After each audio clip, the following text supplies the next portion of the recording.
In the U.S., we're following Donald Trump's victory. An elector from a state the president-elect won says he's faced pressure and even death threats to change his decision in the Electoral College vote later this month. A youth vice chairman of the Michigan Republican Party, Michael Benarian, described to us the messages he received. Unfortunately, this election cycle was pretty divisive on both sides of the aisle, and that's bled over into the weeks following it. And as a presidential elector from Michigan, unfortunately, I've just been inundated with hundreds and hundreds of emails, Facebook messages, letters to my home, about 4 or 5 a day, tweets. And in those messages, unfortunately, some of them have been death threats, death wishes, and just generally angry messages from people who can't accept the results of the election. U.S. Electoral College voters are also facing other kinds of pressure ahead of the official election on December the 19th. More than 4.7 million people have signed a petition calling on electors to ignore their state's votes and cast their ballot for Hillary Clinton.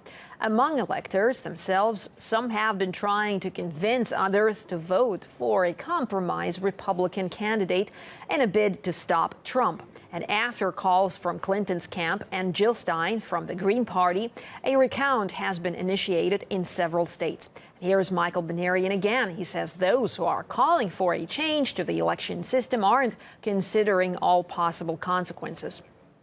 It's one of those situations where when you're on the losing side, you look for every possibility to change the outcome so that you can come out on top.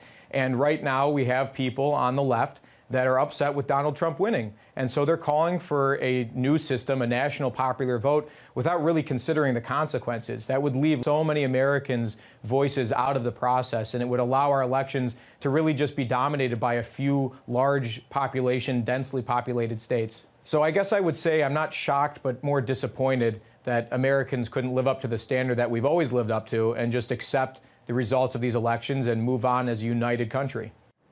Meanwhile, those struggling to accept the election result have found a number of ways to cope with Donald Trump's victory.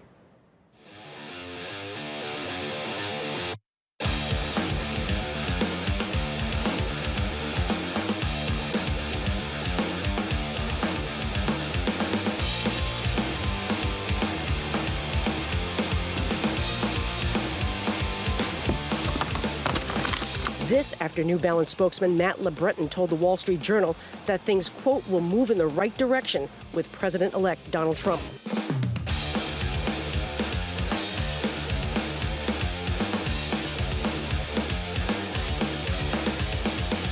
Colleges across the country are canceling tests, offering therapy dogs, and free passes to skip class to those students who are just so upset.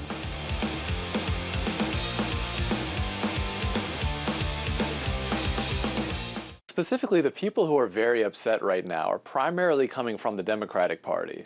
And over the last, 8 years, the Democratic Party has been in power, and they've become more and more insulated. They've stopped listening to people with other opinions. They've really shut themselves off and try to just railroad their policies through based on having a president in charge.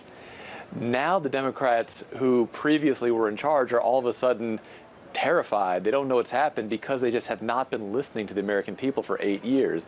The American people have been having all kinds of political discussions, all kinds of political dissatisfaction, but the Democratic Party and many Democrats, unfortunately, have just been unaware of what's been going on. And now there's been this drastic and sudden wake-up call, and they just weren't ready for it.